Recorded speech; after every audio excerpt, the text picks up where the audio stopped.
Hello नमस्कार। मैं HP Singh आप सभी का स्वागत करता हूं आप सबके अपने यूट्यूब चैनल सरकारी जॉब फैक्ट्री पर। साथियों, आप सभी लोग जानते हैं कि हम लोग इस चैनल पर एक सीरीज स्टार्ट किए हुए हैं, जिस सीरीज के माध्यम से हम लोग जो है नवीन शर्मा सर के द्वारा लिखा गया बुक जीएस सुधा को रिवीजन कर रहे हैं। आज से जो है ये बुक का रिवीजन वाला सेशन कंटिन्यू चलेगा, इसी टाइम पर चलेगा, यानी टाइम आप लोग नोट डाउन कर लीजिएगा। 8 बजे शाम को यानी 8 PM पर डे शाम लाइव हो जाएगा। तो आप लोग जो है इस टाइम पर इस चैनल से जुड़ना ना भूलिएगा। आपके पास नोटिफिकेशन जाए ना जाए उससे मैटर नहीं रखना है, आप लोग को 8 बजे हर हाल में इस चैनल पर आ जाना है।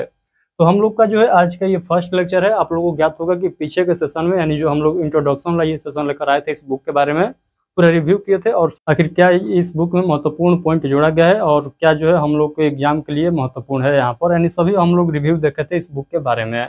वहाँ पर थोड़ा बहुत भी हम लोग रिवीजन भी किए थे, बट इस सेशन में जो है हम लोग शुरू से एकदम रिवीजन करने वाले हैं। यानी आज का जो है फर्स्ट लेक्चर आने वाला है जीएस सुधा बुक का। तो चलिए हम लोग इस सेशन को स्टार्ट करते हैं। सेशन को स्टार्ट करने से पहले मैं आप लोग को बता दूं कि आज हम लोग क्या पढ़ने वाले हैं। तो सेशन को स्टार्ट करने से पहले यदि आप लोग इस चैनल पर पहली बार आए हैं और चाहते हैं कि इस बुक को यानी जीएस सुधा बुक को कंप्लीट रिवीजन करना, तो आप लोग हमारे इस चैनल को सब्सक्राइब सभी लोग जरूर कर लेंगे। आइए हम लोग जान लेते हैं कि आखिरकार हम लोग जो है आज के सेशन में पढ़ेंगे क्या।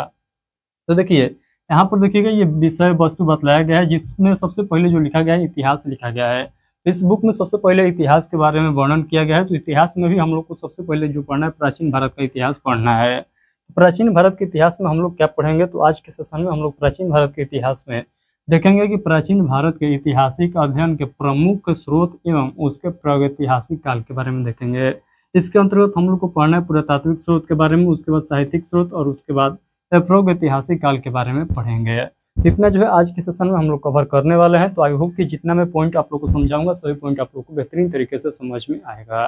तो आप सभी लोग जानते हैं कि हम लोग जो रिवीजन करते हैं ये किसके माध्यम से करते हैं, तो पीसी के माध्यम से करते हैं, ताकि आप लोग को स्पष्ट दिखाई दे। तो स्पष्ट दिखाई देगा तो आप लोग को याद करने में भी सहूलियत मिलेगा। तो आप लोग जो है क्या करिए, फुल स्क्रीन में इस वीडियो को करिए और बिना डिस्टर्ब के आप लोग जो है इस सेशन को पूरा एंड तक जरूर देखिएगा। यानी आप लोग नोटिफिकेशन बंद कर दीजिए मोबाइल के, और यदि आप लोग रिवीजन कर रहे हैं तो केवल और केवल ध्यान जो है आप लोग को रिवीजन पर जाना चाहिए। तो चलिए हम लोग इस सेशन को जो है स्टार्ट करते हैं और मिलते हैं आप लोगों से एंड में। तो चलिए आप लोग के भारी डिमांड पर इस सेशन को स्टार्ट किया जाता है। जैसे कि आप सभी को पता होगा कि एक सेशन ऑलरेडी हम लोगों ने देखा था, जिसमें हम लोगों ने इस बुक का रिव्यू देखा था, यानी इस बुक में क्या क्या महत्वपूर्ण पॉइंट जोड़ा गया है उसको देखा था। और ये बुक जो है किस किस एग्जाम के लिए महत्वपूर्ण था वो भी पॉइंट हम लोग देखे थे। बट आप लोग को ज्ञात होगा कि उस बुक के एंड में हम लोग सेशन को भी स्टार्ट कर दिए थे और वहाँ पर 2-4 पॉइंट जो है हम लोग देख भी चुके थे, यानी हम लोग रिविजन स्टार्ट कर दिए थे। बट मैं आप लोग को जानकारी के मुताबिक बतला दूँ, यदि उस सेशन आप लोग नहीं देखे थे और आज से ये सेशन को देख रहे हैं तो आप लोग को पीछे वाले सेशन देखने की कोई ज़रूरत नहीं पड़ेगा, क्योंकि आज के सेशन में हम लोग वहाँ से स्टार्ट करेंगे जहाँ से ये बुक स्टार्ट होता है। यानी हम लोग पहला चैप्टर से स्टार्ट करने जा रहे हैं और पहला लाइन से स्टार्ट करने जा रहे हैं। जो पिछला सेशन में देख चुके हैं उसको भी रिविजन करेंगे।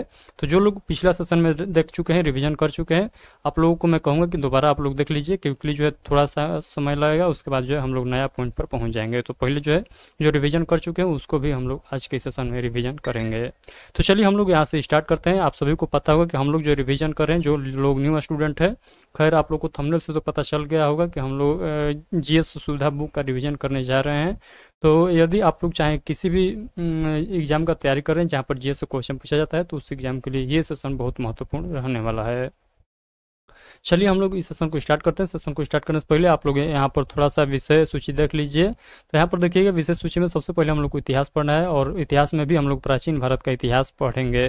तो अभी हम लोग क्या स्टार्ट करने जा रहे हैं, तो प्राचीन भारत का इतिहास स्टार्ट करने जा रहे हैं, जिसमें हम लोग प्राचीन भारत के इतिहास के अध्ययन के प्रमुख स्रोत एवं जो है प्रागैतिहासिक काल के बारे में पढ़ेंगे। इसमें हम लोग पुरातात्विक स्रोत देखेंगे, साहित्यिक स्रोत देखेंगे और जो है प्रागैतिहासिक काल के बारे में देखेंगे।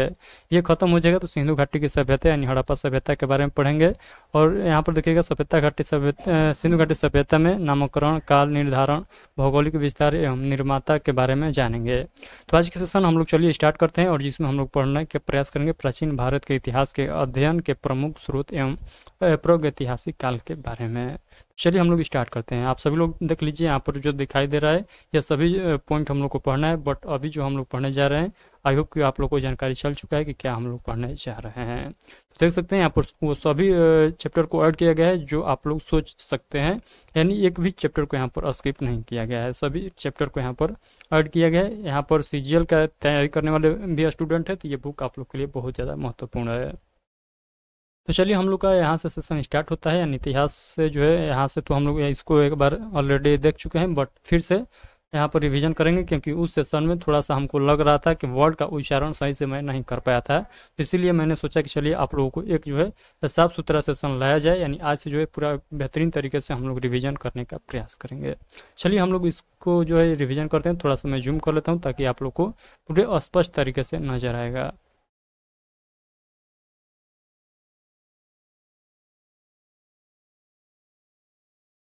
तो चलिए थोड़ा सा और जूम मैं कर लेता हूँ।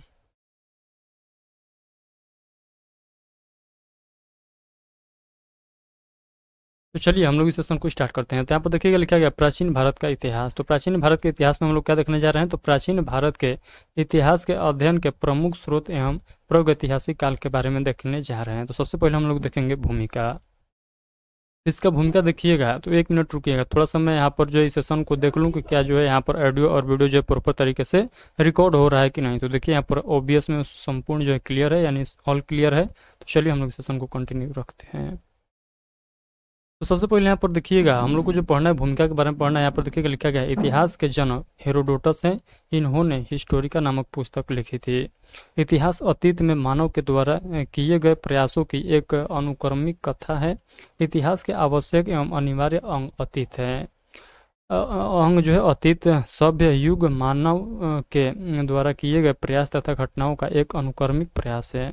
वह घटना जो संपन्न हो चुकी है, चाहे अभी या चाहे सहस्राब्दियों पूर्व, इतिहास का एक अंग बन जाती है। तो ये सभी पॉइंट आप लोग ध्यान रखिएगा। इधर जो है आप लोग केवल एक बार क्विकली रिवीजन करना है, ये आप लोगों को एग्जाम में नहीं पूछा जाएगा। यहाँ पर जो मैं अभी आप लोग को रिविजन करा रहा हूँ। इतिहास ऐसी बातों का वृत्तांत होता है जो भूतकाल में हुई हो। इतिहास विगत घटनाओं के बारे में चिंतन करता है। इतिहास हमारी तथा हमारे समाज की दिशा एवं दशा का निर्धारण करता है और भविष्य को सुनिश्चित रखने का प्रयास भी करता है। तो ये सभी पॉइंट आप लोग ध्यान रखिएगा। ये सभी पॉइंट हम लोग इतिहास के भूमिका को देख रहे हैं, यानी इतिहास के बारे में जान रहे हैं कि इतिहास आखिर क्यों जरूरी है हम लोग को पढ़ना। अगला पॉइंट देखिएगा प्राचीन भारत का इतिहास मानव सभ्यता के उन समय का इतिहास है जब वह अपने निर्माण की अवस्था में था। अब यहाँ से देखिएगा हम लोग जो देखने जा रहे हैं, यहाँ से आप लोग को याद करने लायक पॉइंट है, आप लोग याद करते चलिएगा। प्राचीन भारत के इतिहास के अध्ययन के प्रमुख स्रोत। तो प्राचीन भारत के इतिहास के अध्ययन के प्रमुख स्रोत विविध एवं विभिन्न प्रकार के हैं। हमारे इतिहास के स्रोतों के क्षेत्र में किसी नदी के तट पर निर्जल टीले को खोदकर निकाले गए प्रागैतिहासिक काल के मानव के द्वारा पत्थर को काटकर निर्मित किए गए गंडासों से लेकर भव्य इमारतों के भगवाशेषों तक तथा राजकवि बाणभट्ट के द्वारा रचित हर्षचरित तथा समस्त प्रकार की वस्तुएं सम्मिलित है। अगला पॉइंट में लिखा गया है अध्ययन की सुविधाएं की दृष्टि से हम इन स्रोतों को 2 भागों में विभाजित करते हैं, जैसे कि पहला स्रोत हो गया पुरातात्विक स्रोत और दूसरा जो हो जाएगा साहित्यिक स्रोत। तो चलिए हम लोग पुरातात्विक स्रोत के बारे में पूरा विस्तार से पढ़ते हैं। तो पुरातात्विक स्रोत के अंतर्गत हम लोग सबसे पहले देखेंगे अभिलेख। तो सबसे प्राचीन अभिलेखों में मध्य एशिया के जो है बोगजोकोई से प्राप्त अभिलेख हैं। तो बोगजोई जो अभिलेख है ये सबसे पुराना जो है अभिलेख है, सबसे प्राचीन अभिलेख है। अभिलेखों पर वैदिक देवता इंद्र, वरुण, मित्र, नातस्य के नाम मिलते हैं। इनसे ऋग्वेद की तिथि ज्ञात करने में भी सहायता मिलती है। तो इतना पॉइंट आप लोग ध्यान रखें। अगला पॉइंट है इसमें ऋग्वेद की तिथि ज्ञात करने में भी सहायता मिलती है। सर्वप्रथम वर्ष 1837 ईस्वी में जेम्स प्रिंसेप ने ब्राह्मी लिपि में लिखित सम्राट अशोक के अभिलेख को पढ़ा था। तो देखिए यहाँ पर लिखा गया है प्रमुख अभिलेख और यहाँ पर संबंधित शासक का नाम लिखा गया है और नीचे में विषय वस्तु लिखा गया है। तो हाथी गुफा अभिलेख जो है ये इसके शासक कौन हो जाएंगे, तो खरबेल और हाथी गुफा अभिलेख का लोकेशन पूछ लेगा तो उड़ीसा में आप लोग बताइएगा। यहाँ पर देखिएगा राजा खरवेल के शासनकाल की घटनाओं का जो है क्रमबद्ध विवरण कहाँ पर मिलता है, तो हाथी गुफा अभिलेख में देखने को मिलता है। जूनागढ़ अभिलेख या गिरनार अभिलेख जो है ये रुद्र दामन इसके शासक हो जाएंगे। और यहाँ पर देखिएगा तो रुद्र दामन तथा गिरनार के सुदर्शन झील का विवरण इस अभिलेख में यानी गिरनार अभिलेख में देखने को मिलता है। गिरनार अभिलेख या जूनागढ़ अभिलेख। आइए हम लोग आगे के पॉइंट को देखते हैं। अगले जो है यहाँ पर नासिक अभिलेख है जो महाराष्ट्र में स्थित है। तो इसका रचनाकार जो है गौतमी वलश्री तथा वशिष्ठ पुत्र पुलुवामी हो जाएंगे। और यहाँ में देखिएगा नासिक जो अभिलेख है इसमें जो महत्वपूर्ण है इससे संबंधित आप लोग याद रखिएगा, गौतमी पुत्र सतकर्णी से संबंधित सतवाहन कालीन घटनाओं का विवरण देखने को मिलता है। कहाँ, तो नासिक अभिलेख में। प्रयाग स्तंभ लेख में देखिएगा तो ये प्रयाग स्तंभ अभिलेख में देखिएगा तो इसमें गुप्त शासक समुद्रगुप्त की विजय एवं नीतियों का विवरण देखने को मिलता है। यहोल अभिलेख में जो है जो कि मध्य प्रदेश में है, इसमें हर्षवर्धन एवं वातापी के चालुक्य शासक पुलकेशिन द्वितीय के मध्य युद्ध का विवरण देखने को मिलता है। किसमें, तो यहोल अभिलेख में। भीतरी स्तंभ लेख में जो है स्कंद गुप्त के द्वारा जो है इसके शासक हो जाएंगे, यानी इसके समय में शासक कौन थे तो स्कंद गुप्त हो जाएंगे भीतरी स्तंभ अभिलेख के बारे में। उसके बारे में यहाँ पर पूरा जो है विवरण नहीं दिया गया है। तो चलिए हम लोग अगला अभिलेख के बारे में देखते हैं। तो मंदसौर अभिलेख देखिएगा जो कि मध्य प्रदेश में है। इसमें जो है मालवा नरेश यशोध वर्मन की सैनिक उपलब्धियों का विवरण देखने को मिलता है। अयोध्या अभिलेख में देखिएगा तो पुष्प मित्र शुंग के द्वारा किए गए 2 अश्वमेघ यागों का विवरण देखने को मिलता है। और मेहरौली अभिलेख में देखिएगा तो गुप्त शासक चंद्रगुप्त द्वितीय की सैनिक उपलब्धियों का विवरण देखने को मिलता है। तो इतना जो अभिलेख मैंने आप लोग को बताया हूँ सभी अभिलेख का नाम याद रखिएगा और इस अभिलेख में किस बात को जो है अध्ययन किया जाता है, इस अभिलेख में किस बात को विशेष तरीके से बतलाया गया है, ये पॉइंट आप लोग याद रखिएगा क्योंकि यहाँ पर डायरेक्ट क्वेश्चन आप लोग के एग्जामिनर पूछ लेता है।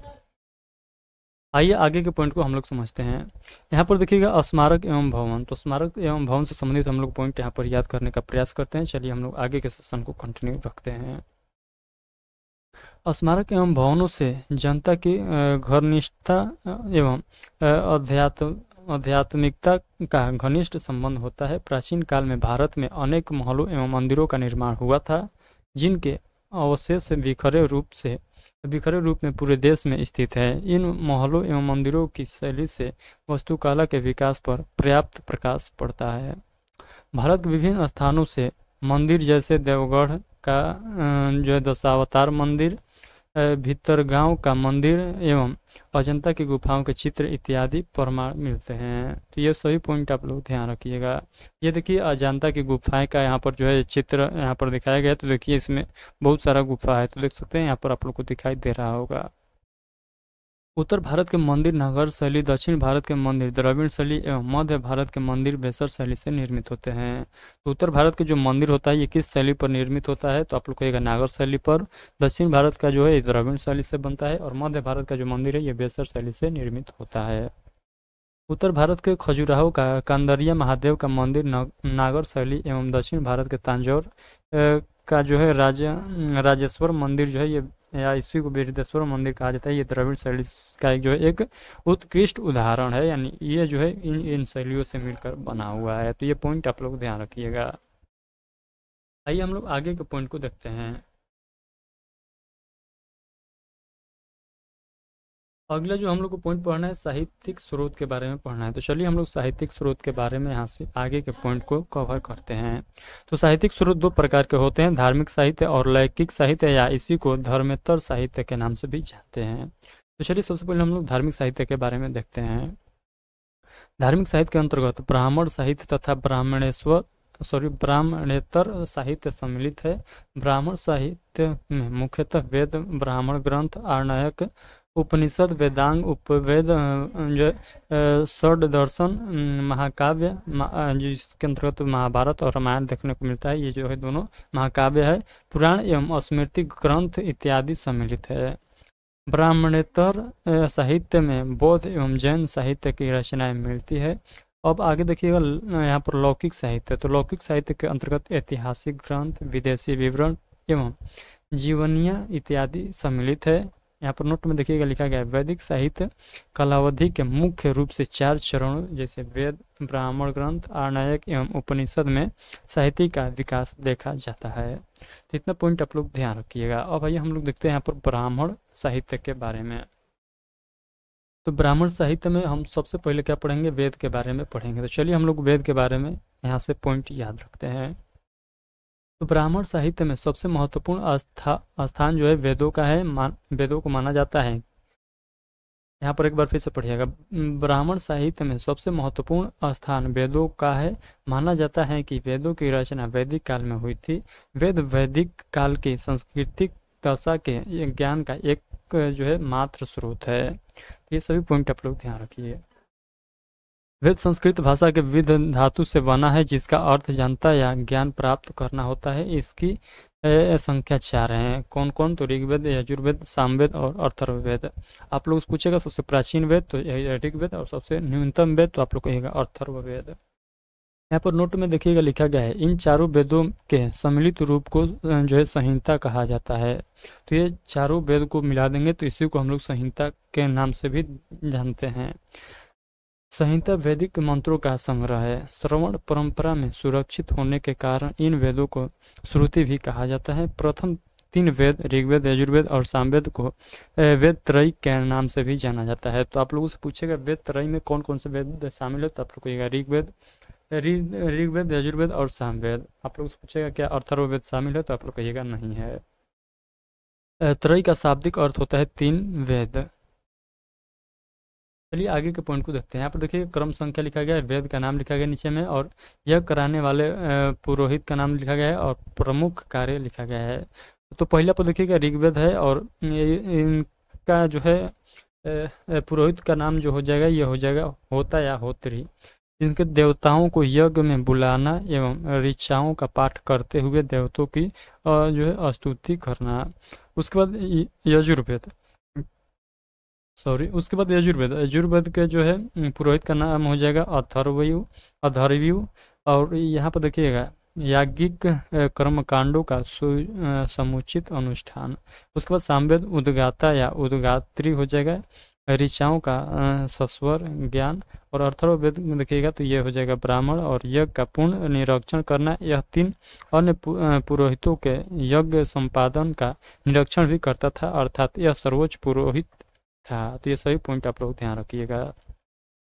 आप लोग को जो है इस सेशन को कंटिन्यू पूरा एंड तक देखना है। यदि आप लोग इस सेशन पर जो है अपना प्यार नहीं बरसाते हैं तो आप लोग को मैं बता दूं कि हमारा भी मन नहीं लगेगा और जिसके वजह से ये सेशन रुक सकता है। यानी जो है यहाँ पर एक सीरीज चल रहा है चैनल पर, जिस सीरीज के अंतर्गत हम लोग ये सुधा जो बुक है इसको कंप्लीट रिविजन करने को ठाने हैं। यदि आप लोग अपना फुल सपोर्ट नहीं बनाएंगे तो इसको हम लोग को मजबूरी में क्या करना पड़ेगा, आधे पर ठप करना पड़ सकता है। बट ये आप पर डिपेंड करता है कि आप जो है किस बेसिस पर इस बुक को रिविजन करना चाहते हैं। क्या आप लोग जो है यहाँ पर टाइम पास करने के लिए रिवीजन कर रहे हैं कि आप लोग सिलेक्शन लेने के लिए यहाँ पर रिवीजन कर रहे हैं। जो लोग सीरियस होंगे इस बुक को लेकर वो तो सेशन को पूरा अटेम्प्ट करेंगे, भले अभी नहीं करेंगे ऑफलाइन करेंगे लेकिन वो तो करेंगे ही करेंगे। तो आप लोग को मैं टाइम का जो है ज्ञात करा दूँ तो टाइम जो है यही रहेगा, यानी शाम 8 बजे आप लोग को इस चैनल पर रिकॉर्डेड फॉर्म में या लाइव फॉर्म में दोनों में से कोई जो है देखने को मिलेगा। तो आप लोग को नहीं घबराना है, रिकॉर्डेड भी रहेगा तो मैं वहाँ पर प्राइम करा के चलवा दूंगा ताकि आप लोग को लाइव वाला वहाँ पर जो है मज़ा मिल सके, यानी लाइव वाला फील हो सके कि हम लाइव में ही जुड़े हुए हैं। तो किसी कारणवश यदि लाइव नहीं ले पाते हैं तो वहाँ पर रिकॉर्डेड भी क्लास आप लोग को देखने को मिलेगा, वो भी बुझाएगा कि लाइव ही है। तो आप लोग को ये टाइम नोट कर लेना है, चाहे यूट्यूब की तरफ से आपके मोबाइल में नोटिफिकेशन जाए ना जाए उससे मैटर नहीं रखना है। पर डे 8 बजे आप लोग को इस चैनल पर रोज़ लाइव आ जाना है क्योंकि इस चैनल पर ये सेशन लाइव हो जाएगा। यानी जो जे सुधा बुक है उसका सेशन यहाँ पर लाइव होगा पर डे। चलिए हम लोग आगे के पॉइंट को देखते हैं। तो यहाँ पर देखिएगा ऋग्वेद, तो ऋग्वेद के बारे में हम लोग स्पेशल यहाँ पर देखते हैं। तो यह सबसे प्राचीन एवं विशालतम वेद है। यह एक ऐसा वेद है जो ऋचाओं में वध है। नोट में देखिएगा त्रिक का शाब्दिक अर्थ छंदों एवं चरणों से युक्त मंत्र होता है। अधिसंख्य विद्वानों के यह माना जाता है कि ऋग्वेद की रचना 2000 ईसा पूर्व के आसपास हुई थी। एनसीईआरटी के एक आंकड़े के अनुसार ये बात को बतलाया गया है कि 2000 ईस्वी के जो है आसपास हुआ था, 2000 ईसा पूर्व के आसपास हुआ था। कुछ विद्वान ऋग्वेद का रचना काल 1500 ईस्वी से लेकर 1000 ईस्वी के मध्य मानते हैं। तो ये भी पॉइंट आप लोग को याद रखना है कि एनसीईआरटी मानती है कि ऋग्वेद की रचना जो हुआ है 2000 ईस्वी पूर्व के जो है आसपास हुआ है। और यहाँ पर बतलाया गया कुछ बुक जो है और अन्य बुक देखिएगा तो वो मानता है कि 1500 से लेकर 1000 ईस्वी के ईसा पूर्व के बीच में इसका रचना हुआ है, तो ऋग्वेद का रचना हुआ है। तो एनसीईआरटी को आप लोग प्राथमिकता देंगे। यद्यपि ऋग्वेद की कुल यद्यपि ऋग्वेद के कुल 21 जो है शाखाएं थी, किंतु आज केवल साकल संख्यायन एवं आश्वलायन संख्या ही मिलती है।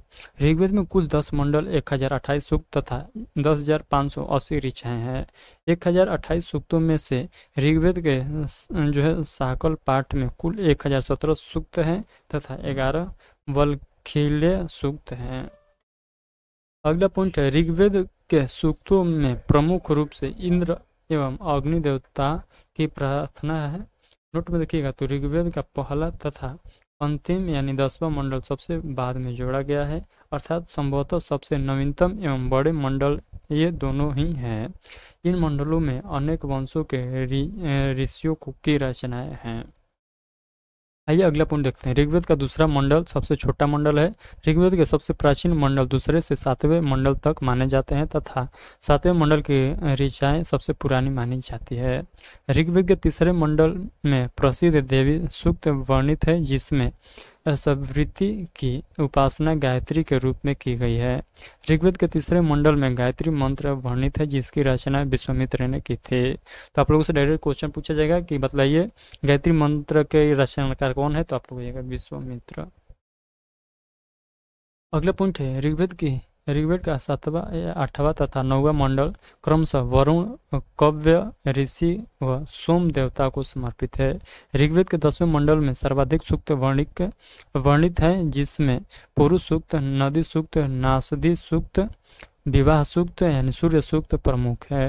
ऋग्वेद का विवाह सूक्त पूषण देवताओं को समर्पित है, जिसकी रचना सूर्य ने की थी। इस कारण से सूर्य सूक्त भी कहा जाता है। तो सूर्य सूक्त क्यों नाम पड़ा है, आई होप कि समझ में आ गया है।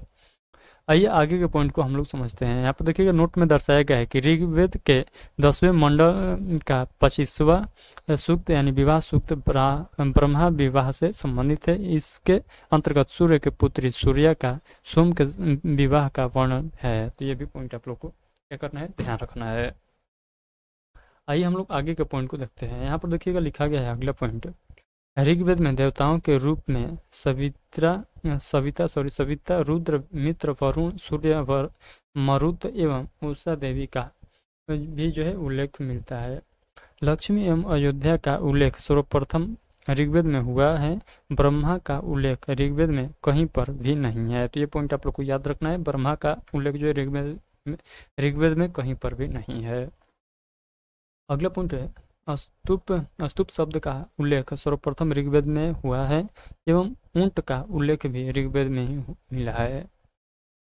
ऋग्वेद में आर्यों के शत्रुओं के रूप में पणि, दास एवं आर्य का उल्लेख है। ऐतरे एवं कौस्तकी ऋग्वेद के प्रमुख उपनिषद हैं। तो ऐतरे एवं कौस्तकी जो है ऋग्वेद के प्रमुख क्या है, तो उपनिषद है। चलिए हम लोग अगला वेद यानी यजुर्वेद के बारे में पढ़ते हैं। एक मिनट रुकिएगा, उसके बाद जो है मैं आप लोग को इस आगे के सेशन को कंटिन्यू करा रहा हूँ। तो थोड़ा सा आप लोगों से मैं समय लेना चाहूँगा। सभी लोग आज तक इस पॉइंट को, जो इतना पॉइंट दिखाई दे रहा है, उसको रिवीजन करिए अपने विषय पर।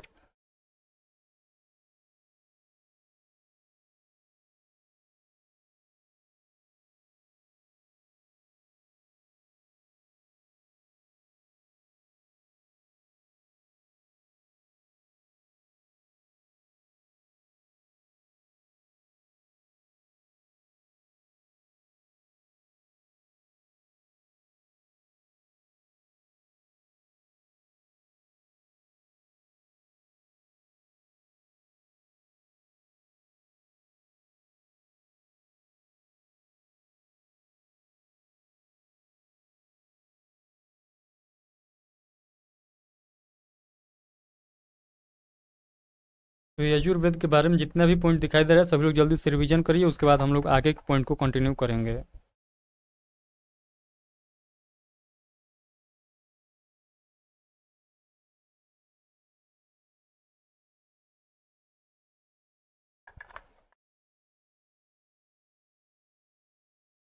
तो चलिए हम लोग आगे के पॉइंट को कंटिन्यू रखते हैं। तो यहाँ पर देखिएगा लिखा गया है, यजु का शाब्दिक अर्थ यज्ञ होता है। यजुर्वेद में यज्ञ संबंधित सूक्तों का संकलन है। कर्मकांड प्रधान होने की वजह से यजुर्वेद को कर्मकांडीय वेद भी कहा गया है। कर्मकांड में उपयोगी होने के कारण यजुर्वेद अन्य सभी वेदों की अपेक्षा अधिक लोकप्रिय है। वेदों के अनेक जो है भाष्यकार यजुर्वेद पर व्याख्या लिखना अपना प्रथम कर्तव्य समझते हैं। इतना पॉइंट आप लोग ध्यान रखिएगा। आइए अगला पॉइंट देखते हैं। प्राचीन काल में यजुर्वेद की कुल 101 शाखाएं थी। यजुर्वेद गद्य तथा पद दोनों में लिखा गया है। इसके दो भाग हैं। पहला जो है सूक्त यजुर्वेद, इसको जो है ये केवल जो है पद में लिखा गया है, और कृष्ण यजुर्वेद जो है ये गद्य और पद दोनों में लिखा गया है। ये दोनों यजुर्वेद का नाम याद रखिएगा, शुक्ल यजुर्वेद और कृष्ण यजुर्वेद। आइए आगे के पॉइंट को हम लोग देखते हैं। अगला पॉइंट है, यहाँ पर देखिएगा लिखा गया है, सूक्त यजुर्वेद की प्रसिद्ध शाखा वाजस्नेयी संहिता तथा कृष्ण यजुर्वेद की सर्वाधिक प्रसिद्ध शाखा तैत्तिरीय संहिता है। दूसरा नंबर पॉइंट में देखिएगा, सूक्त यजुर्वेद में 40 अध्याय हैं, जिनमें विविध यज्ञों से संबंध मंत्र संकलित हैं। तीसरा पॉइंट में देखिएगा, मैत्रायणी काठक एवं कपिस्थल कृष्ण यजुर्वेद की प्रमुख संहिताओं में से एक हैं। अगले यहाँ पर पॉइंट देखिएगा लिखा गया है, वाजसनेयी संहिता के पुरुष मेघ सूक्त में सर्वप्रथम चांडाल का उल्लेख हुआ है।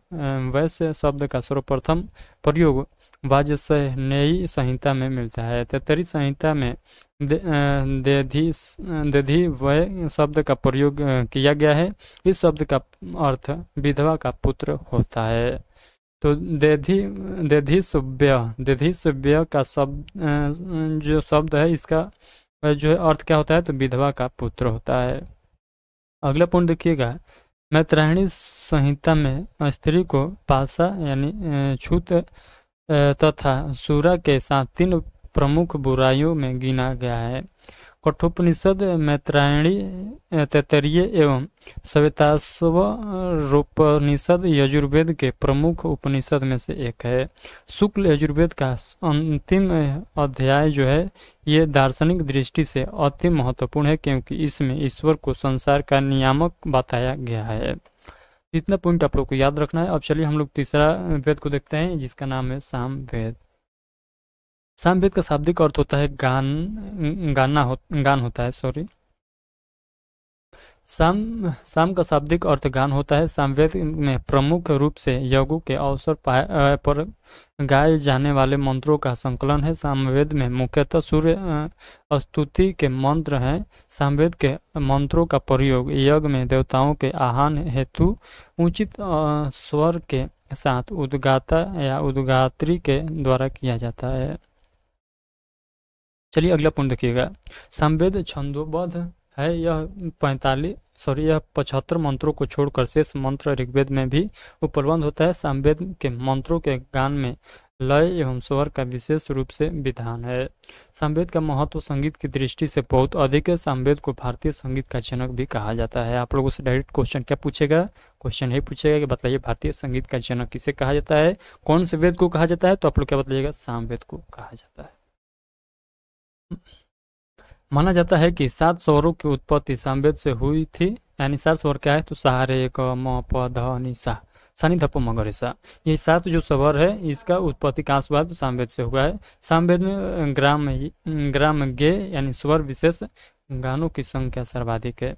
प्राचीन ग्रंथों की सूचना के आधार पर माना जाता है कि सामवेद की कुल 1000 संख्याएं थी। वर्तमान में उपलब्ध 3-4 संख्याओं में से कौथुम शाखा सर्वाधिक लोकप्रिय है। सामवेद के पंचविंश ब्राह्मण में सरस्वती नदी के प्रकट तथा विलुप्त होने का विवरण दिया गया है। छंदोग्य, जैमिनीय एवं किन सामवेद के प्रमुख उपनिषद है। तो यहाँ पर आप लोगों से पूछेगा कि सामवेद के प्रमुख उपनिषद कौन कौन से है, तो आप लोग कहिएगा छांदोग्य, जैमिनी और केन। अब आइए हम लोग अंतिम वेद यानी अथर्ववेद के बारे में यहाँ पर देख लेते हैं।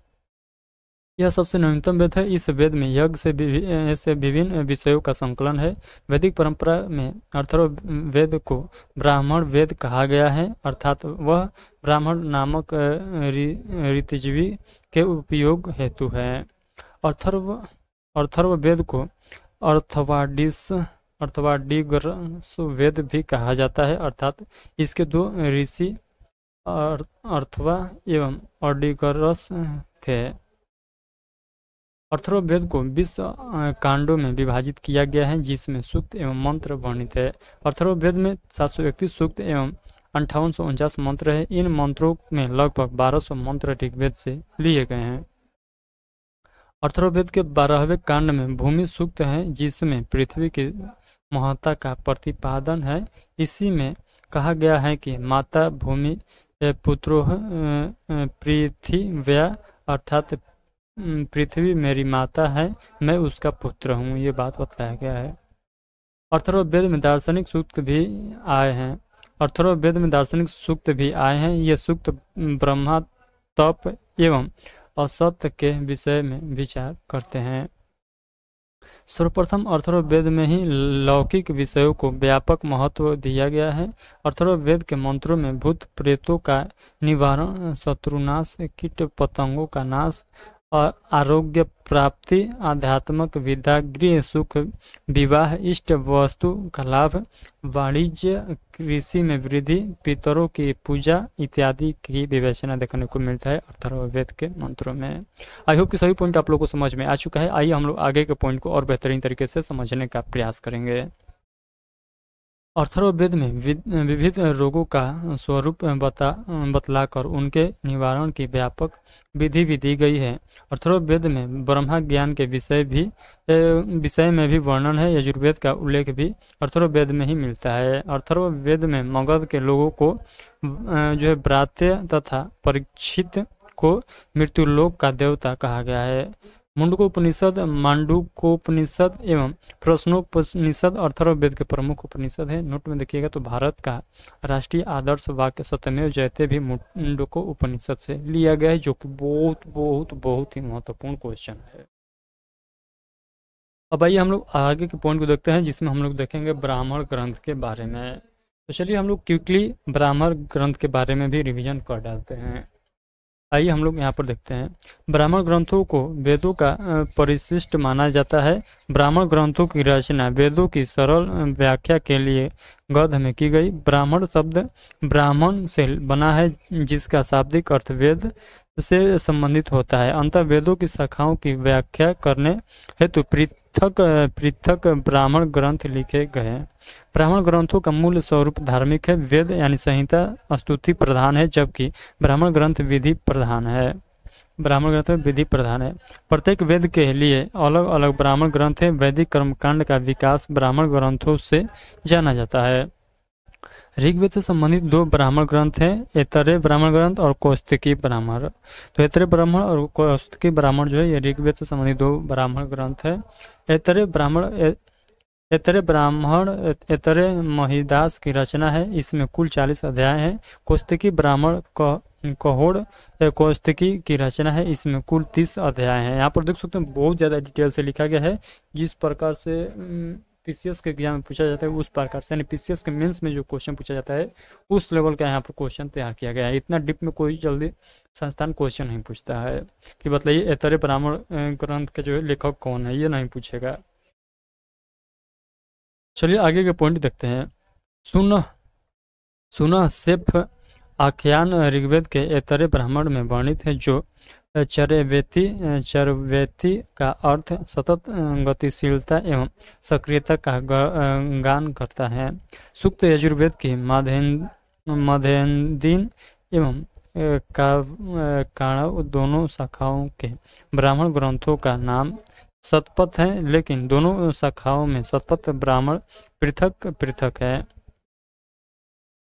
अगले पॉइंट देखिएगा। शुक्ल यजुर्वेद के माध्यन्त एवं काणव दोनों शाखाओं के ब्राह्मण ग्रंथों का नाम शतपथ है, लेकिन दोनों शाखाओं के शतपथ ब्राह्मण पृथक पृथक है। समस्त ब्राह्मण ग्रंथों में यज्ञवल्क्य को प्रामाणिक माना गया है, क्योंकि इसी ऋषि ने सूर्य की उपासना करके शुक्ल यजुर्वेद की प्राप्ति की थी। ऋग्वेद के पश्चात शतपथ ब्राह्मण वैदिक साहित्य में सबसे बड़ा ग्रंथ है। शतपथ ब्राह्मण में दर्श पूर्णमास प्रीत यज्ञ उपनयन स्वाध्याय अश्वमेघ एवं सर्वमेघ इत्यादि का वर्णन है। आइए हम लोग नोट को यहाँ पर देखते हैं। तो नोट में जो लिखा गया है, स्त्रियों को अर्धाग्नि सर्वप्रथम शतपथ ब्राह्मण में कहा गया। मृत्यु की चर्चा सर्वप्रथम शतपथ ब्राह्मण में ही मिलती है। पुनर्जन्म के सिद्धांत का उल्लेख सर्वप्रथम शतपथ ब्राह्मण में ही मिलती है। जल प्लावन की कथा का वर्णन शतपथ ब्राह्मण में ही मिलती है। तैत्तिरीय ब्राह्मण कृष्ण यजुर्वेद से संबंधित है, जो बात वास्तव तैत्तिरीय संहिता का ही परिशिष्ट है। तैत्तिरीय ब्राह्मण में 3 कांड अथवा अष्टक हैं। इन कांड अथवा अष्टक में अग्नयाधान यज्ञ एवं सौत्रामणि यज्ञ इत्यादि वर्णित है। सामवेद से संबंधित प्रमुख ब्राह्मण ग्रंथ जैसे पंचविश या जो डांड षण्डविश जैमिनीय इत्यादि। इसके अतिरिक्त सामवेद से संबंधित ब्राह्मण ग्रंथ है जैसे आर्षे छांदोग्य सामधिधान एवं संहितो उपनिषद इत्यादि हो जाएगा। इतना पॉइंट आप लोग ध्यान रखिएगा। आइए आगे के पॉइंट को भी हम लोग क्विकली रिवीजन करते हैं। पंचविश ब्राह्मण में प्राचीन दत्त कथाओं के साथ व्रात्यों के पुनः वर्ण प्रवेश का उल्लेख है। षड्विश ब्राह्मण में चमत्कार एवं शकुन से संबंध अद्भुत ब्राह्मण नामक एक अध्याय है। जैमिनीय ब्राह्मण में 3 भाग हैं एवं यह शतपथ ब्राह्मण के समान ही महत्वपूर्ण है। इसमें विज्ञान की सामग्री भी मिलती है। ब्राह्मण ग्रंथों में गोपथ ब्राह्मण की रचना सबसे अंत में हुई थी, जो कि अथर्ववेद से संबंधित एकमात्र ब्राह्मण ग्रंथ है। इसके 2 भाग है। चलिए देख लेते हैं इसके कौन कौन से 2 भाग है। तो इसके 2 जो भाग है, पूर्व गोपथ हो जाएगा और उत्तर गोपथ हो जाएगा। तो पूर्व गोपथ में देखिएगा, तो गोपथ के सृष्टि, गायत्री, ब्रह्मचार्य इत्यादि की महिमा तथा ओंकार के साथ की त्रिमूर्ति की उल्लेख भी मिलता है। यहाँ पर ब्राह्मण ग्रंथों में सांस्कृतिक तत्वों का बीज भी प्राप्त होता है, जैसे यज्ञ का महत्व, सृष्टि की व्याख्या, अतिथि सत्कार, सदाचार, स्त्री महिमा, विधावंश एवं वर्णाश्रम धर्म इत्यादि के बारे में यहाँ पर देखने को मिलता है। तो आई होप कितना पॉइंट आप लोगों को समझ में आया होगा। अब आइए हम लोग यहाँ पर डायग्राम के माध्यम से समझते हैं। यहाँ पर वेद लिखा गया है और यहाँ पर ब्राह्मण ग्रंथ लिखा गया है, जो कि हम लोग ऑलरेडी शुरू में ही देख चुके हैं। ऋग्वेद का ब्राह्मण ग्रंथ पूछेगा तो ऐतरेय एवं कौस्तिकी हो जाएगा। यजुर्वेद का पूछेगा तो शतपथ एवं तैत्तिरीय हो जाएगा। सामवेद का पूछेगा तो पंचविश एवं षड्विश हो जाएगा। और अथर्ववेद का पूछेगा तो गोपथ आप लोग को बतलाना है, जो कि बहुत ही याद करने में आसान है। इसको याद जरूर करिएगा क्योंकि डायरेक्ट क्वेश्चन पूछा जाता है।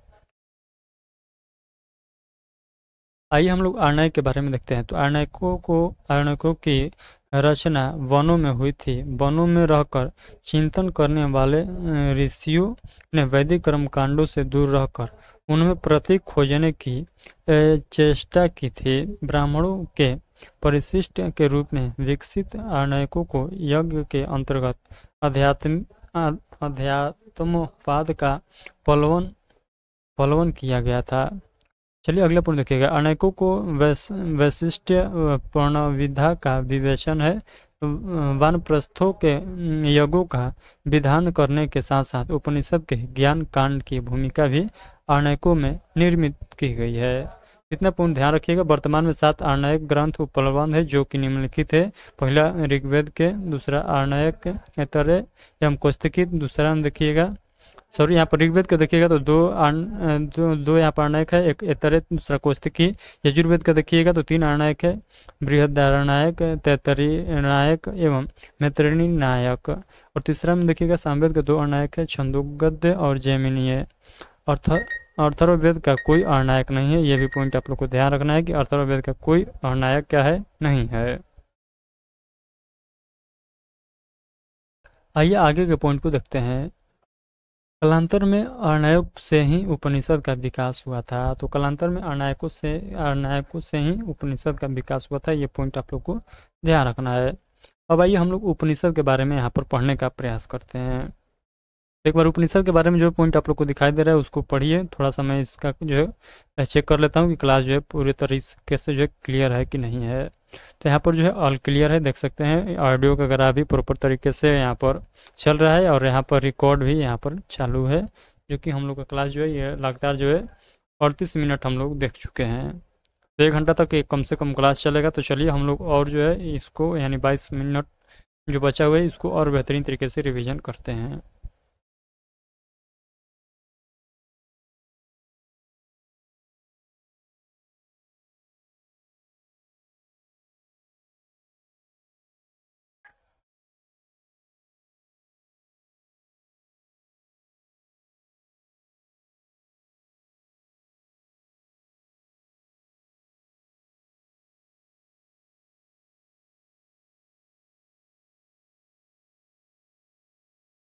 तो चलिए हम लोग देखते हैं इस सेशन को। तो देखिएगा लिखा गया है उपनिषद दो शब्दों से मिलकर बना है। एक शब्द उप जिसका अर्थ समीप है तथा दूसरा शब्द निषद जिसका अर्थ बैठना होता है। तो यहाँ पर क्या बतलाया गया है कि किसी के समीप बैठना यानी समीप बैठना को हम लोग क्या कहते हैं, उपनिषद कहते हैं। वैदिक साहित्य में प्रचार की दृष्टि से सर्वाधिक महत्व उपनिषद का ही है। उपनिषदों की महत्ता दार्शनिक विचारों के कारण है। केंद्रीय कारण ये देश विदेश में लोकप्रिय हैं। उपनिषदों में गद्य तथा पद दोनों का प्रयोग हुआ है। उपनिषदों में प्रायः संवादों के माध्यम से तत्वज्ञान समझाया गया है। उपनिषदों में परम सुख की प्राप्ति का मार्ग भी समझाया गया है। मुख्यतः प्राचीन उपनिषदों की संख्या 13 थी, लेकिन कालांतर में इसकी संख्या शताधि यानी 100 से अधिक हो गई थी। वैदिक शाखाओं में मूल रूप से दार्शनिक चिंतन हेतु विकसित उपनिषदों की गणना इस प्रकार से की जाती है, जैसे कि यहाँ पर देख सकते हैं ऐतरेय एवं कौस्तिकी ऋग्वेद से संबंधित है। इस एवं बृहणायक यह शुक्ल यजुर्वेद से संबंधित है। पठ मैत्राणी मैत्री तैतरी एवं श्वेताश्वर ये जो है कृष्ण यजुर्वेद से संबंधित है। छांदोग्योद्य जैमिनी एवं केन ये सामवेद से संबंधित है। मुंडक मांडुक्य एवं प्रश्न ये अथर्ववेद से संबंधित है। वेदांत दर्शन का विकास उपनिषदों के आधार पर ही हुआ है, जिसके परिणाम स्वरूप ब्रह्मा सूत्र की रचना बादरायण ने की। ब्रह्मा के 3 लक्षणों की व्याख्या उपनिषदों में सम्यक रूप से की गई है। चलिए आगे के पॉइंट को देखते हैं। शंकराचार्य ने 10 उपनिषदों पर भाष्य लिखकर अद्वैतवाद मत का जो प्रवर्तन किया था। ऐतरेय कौस्तिकी बृहदारण्यक तैत्तिरीय छंदोग्य एवं मांडुक्य उपनिषद गद्य में है। केन एवं प्रश्न उपनिषद गद्य एवं पद दोनों में है। निष्काम कर्म के सिद्धांत का सर्वप्रथम प्रतिपादन इस उपनिषद में हुआ है। बृहणायक उपनिषद सबसे बड़ा उपनिषद है तथा मांडुक्य उपनिषद सबसे छोटा उपनिषद है। सत्य काम जबाल की कथा जो अनवयाही मार्ग होने के छालन को चुनौती देता है, वह विवरण छांदोग्य उपनिषद के 4th अध्याय में मिलता है। विनायक उपनिषद में याज्ञवल्क्य की विदुषी पत्नी मैत्री और उनके शास्त्रार्थ करने वाली गार्गी की कथा आई है, जिससे उस युग की विदुषी स्त्रियों के बारे में जानकारी मिलती है।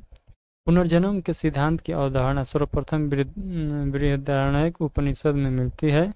तमसो या ज्योतिर्गमय का विवरण बृहदारण्यक उपनिषद में मिलता है। कठ उपनिषद में यम नचिकेता के संवाद में आत्मा का स्वरूप बतलाया गया है। अतिथि देवी भव का विवरण तैत्तिरीय उपनिषद में मिलता है। तो अतिथि देवी भव इसका विवरण तैत्तिरीय उपनिषद में मिलता है। तो ये भी पॉइंट आप लोग याद रखिएगा। आइए हम लोग आगे के पॉइंट यानी वेदांग के बारे में यहाँ से हम लोग स्टार्ट करते हैं और वेदांग को भी पढ़कर यहाँ पर निपटाने का प्रयास करते हैं।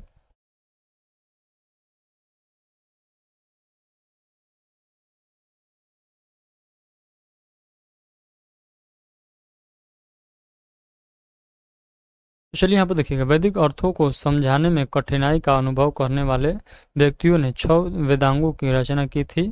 या वेदों को भली भांति जानने एवं समझने हेतु 6 वेदांगों की रचना की गई थी। वेदों के 6 अंग माने गए हैं, जो कि निम्नलिखित है। पहला देखिएगा शिक्षा, दूसरा कल्प, तीसरा व्याकरण, चौथा निरुक्त, पांचवा छंद और अंतिम ज्योतिष।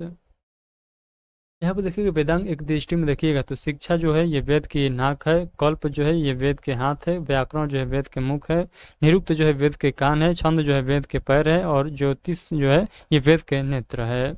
इन 6 अंगों को समझने वाले व्यक्ति ही वेदों का सही रूप से उच्चारण, अर्थबोध तथा यज्ञ कार्य कर सकता था।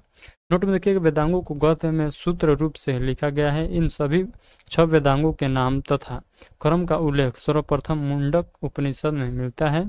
पहला देखिएगा शिक्षा, यह उच्चारण का विज्ञान है जो स्वर एवं व्यंजन के उच्चारण का विधान करता है। इसका विस्तार प्रतिशाख्य ग्रंथों में मिलता है। वेदों की अलग अलग शाखाओं का उच्चारण बताने के कारण इन्हें प्रतिशाख्य भी कहा जाता है। कल्प में देखिएगा तो यह मुख्य रूप से वैदिक कर्मकांड का प्रतिपादन करने वाला वेदांग है। कल्प का शाब्दिक अर्थ विधान होता है। कल्प सूत्र में यज्ञ से संबंधित विधान दिए गए हैं। कल्प के 4 भेद हैं जो कि निम्नलिखित है। कौन कौन है तो देखिएगा यहाँ पर देखिए कौन कौन है। तो स्रोत सूत्र है, गृह सूत्र है, धर्म सूत्र है, शुल्व सूत्र है। ये चारों का नाम आप लोग याद रखिएगा। अगला पॉइंट यहाँ पर देखिएगा लिखा गया है, ये चारों विभिन्न वेदों हेतु अलग अलग हैं। यहाँ पर देखिएगा लिखा गया है व्याकरण, यह वेदों का मुख्य कहा जाता है। इसे शब्दों की सीमांसा करने वाला शास्त्र व्याकरण भी कहा जाता है, जिसका संबंध भाषा संबंधी नियमों से होता है। इसमें प्रकृति एवं प्रत्यय के रूप में विभाजन करके पदों की व्युत्पत्ति बताई जाती है।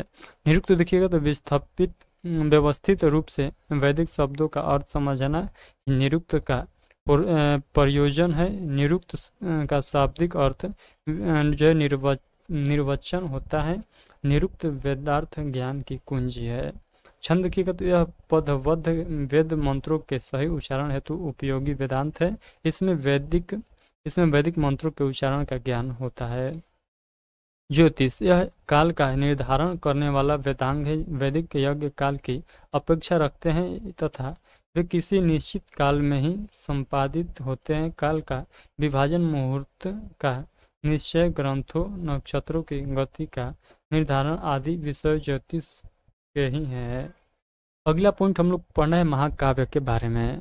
तो महाकाव्य के बारे में पढ़ना है, उसके बाद हम लोग आगे के पॉइंट देखेंगे। तो अभी हम लोग को महाकाव्य के बारे में पढ़ना है। 1 मिनट रुकिएगा, आप लोग ध्यान रखिए कि महाकाव्य के बारे में हम लोग को पढ़ना है।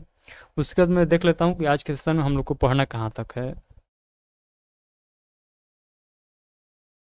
सिंधु घाटी सभ्यता कहाँ से स्टार्ट होता है, आप सभी लोग देखिएगा।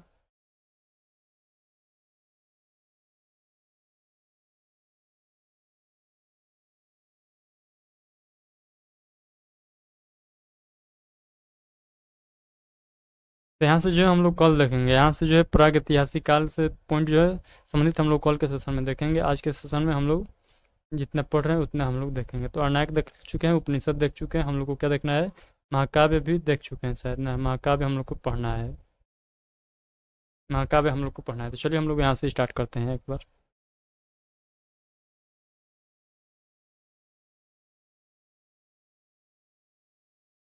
तो देखिएगा महाभारत से प्राचीन भारत की राजनीतिक, सामाजिक एवं धार्मिक स्थिति का पता चलता है। महाभारत की रचना महर्षि वेदव्यास ने की थी। महाभारत का पुराना नाम जो है ये जय संहिता था। महाभारत को पंचम वेद भी कहा गया है। महाभारत में कुल पर्वों की संख्या जो है 18 है। महाभारत का सबसे बड़ा पर्व शांति पर्व है। भगवत गीता महाभारत के 6वें पर्व अर्थात भीष्म पर्व का ही एक भाग है। नोट में देखिएगा तो भगवत गीता में स्त्रियों को शूद्र के समक्ष माना गया है। भगवत गीता को स्मृति प्रधान भी कहा गया है। महाभारत में हस्तिनापुर के कुरु राजवंश का विवरण मिलता है। रामायण की रचना महर्षि वाल्मीकि ने की थी। रामायण को भी पंचम वेद कहा जाता है। रामायण में कुल कांडों की संख्या 7 है। रामायण में हमें हिंदू एवं यवनों तथा शकों के संघर्ष का विवरण देखने को मिलता है। महत्वपूर्ण तथ्य देखिएगा तो अर्थशास्त्र पुस्तक मूलतः राजनीतिक शास्त्र से संबंधित है।